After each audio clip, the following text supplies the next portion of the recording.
Adulation. So what is adulation? I think we sort of know, unless you really don't know the English language at all, but adulation is when one person is really exalting another person,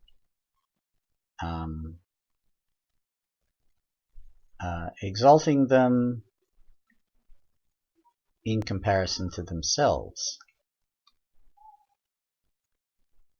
So if I was to adulate my hero,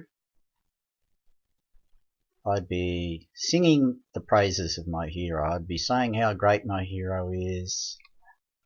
And at the same time that I'm saying how great my hero is, I'm saying how much less I am compared to my hero. So I'm creating a distance between myself and my hero. I'm putting my hero up on a pedestal to be adulated, and I'm putting myself down maybe in the crowd, or I'm making myself insignificant.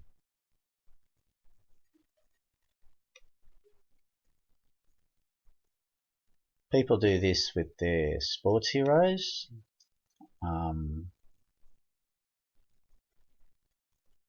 movie stars, and prophets of God. And I'm sure you can think of various other situations. You've probably done a bit of adulating yourself, and perhaps you have even been adulated.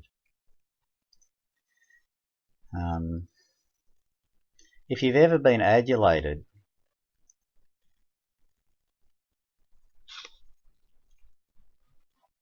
and perhaps you have and perhaps you haven't, but if you ever have been adulated, you'll know how uncomfortable it is. Unless you're a complete egomaniac, in which case you'll just lap it up. Like, if you were some sort of mad tyrant, emperor of some place, and you're used to everybody bowing down and worshipping you, basically. So adulation is a type of false worship. It's the making of somebody into a false god.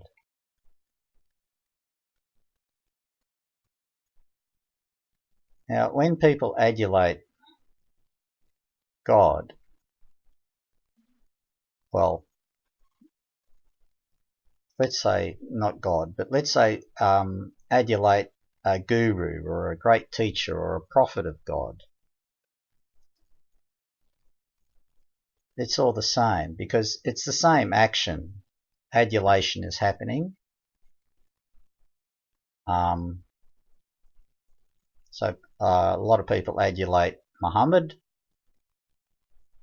so that if anybody ever said anything against Muhammad, the adulators of Muhammad get really, really upset, angry, and in the case of Salman Rushdie, who wrote that book about Muhammad, well, sort of about Muhammad, there's a whole heap of people actually wanted to kill him, because that's how emotionally intense this adulation business is. And if you're not a Muslim and you know about how Muslims respond to any criticisms or any jokes or anything like that about Muhammad, you know what I'm talking about. Now, the other great prophet that people adulate around the world is Jesus of Nazareth. It's the same deal. If anybody pokes fun at Jesus, all these Christian adulators, excuse me, they get quite upset, get very angry.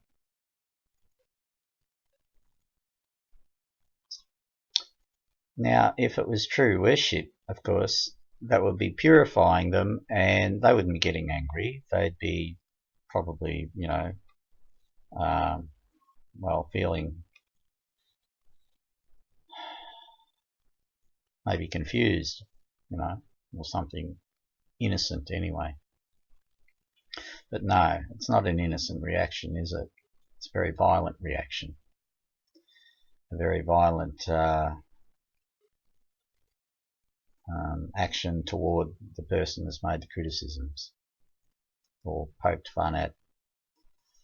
Or maybe neither of those things, maybe just actually presented a different viewpoint of who Jesus is or was. So with adulation, you have, as I said earlier, you have this separation thing goes on. The hero's up on the pedestal, and if you're the adulator, you've put yourself down, grovelling at the feet of your hero. So is this true worship?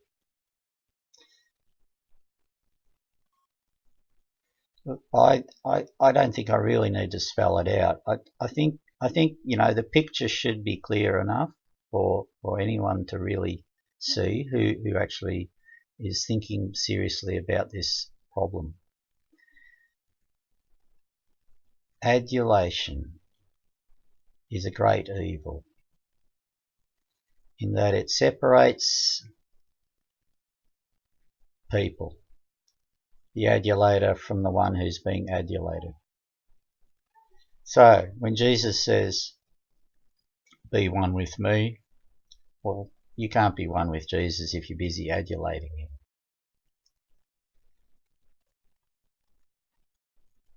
So what then? What do you do? What's your relationship to be with Jesus? You might just think of him as a human being, and therefore you're on an equal footing with him, and you might just call him brother.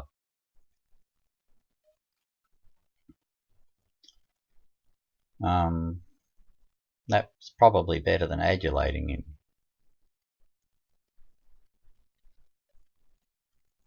If, however, you think of Jesus, or you believe Jesus was God, the Son of God, a divine being who incarnated as a human, then your relationship with Jesus is not with a human being, because clearly he's not a human being anymore. He's not in a human body anymore. He's a divine being.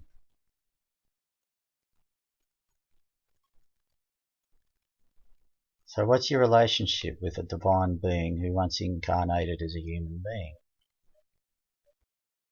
What is to be the true relationship between you and him? Well, it isn't adulation, nor is it that he's a human being and can just be called brother. He's a God.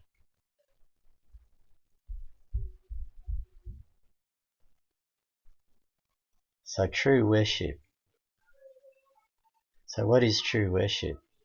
Your relationship with God can only be one of worship. Now, worship is not something that a human being does. It is something that a human being feels, though. But it's a feeling just like joy. It's a feeling that comes from inside of your very being. It's an experience of love, perhaps gratitude, perhaps admiration, which is not the same thing as adulation. Admiration, is something which just comes from within.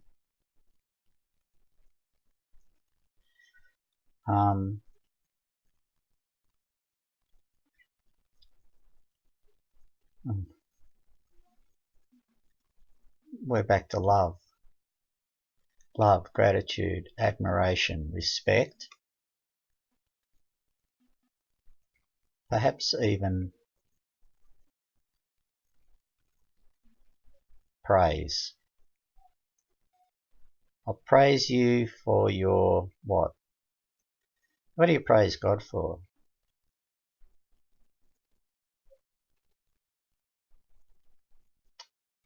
So maybe not praise, because I actually can't think of anything you can praise God for. You can praise another human being for doing a good job, but really, can you praise God for doing a good job? That's to sort of set yourself on an equal playing field with God. And of course, there's no way that a finite creature can be on an equal playing field with an infinite creature, or creator, not creature. So maybe not praise, maybe just love, gratitude, the deepest of respects, the greatest of admiration,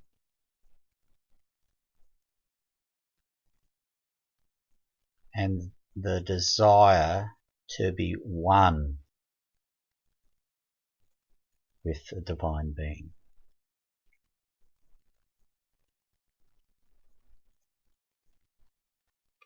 I'll leave you with that.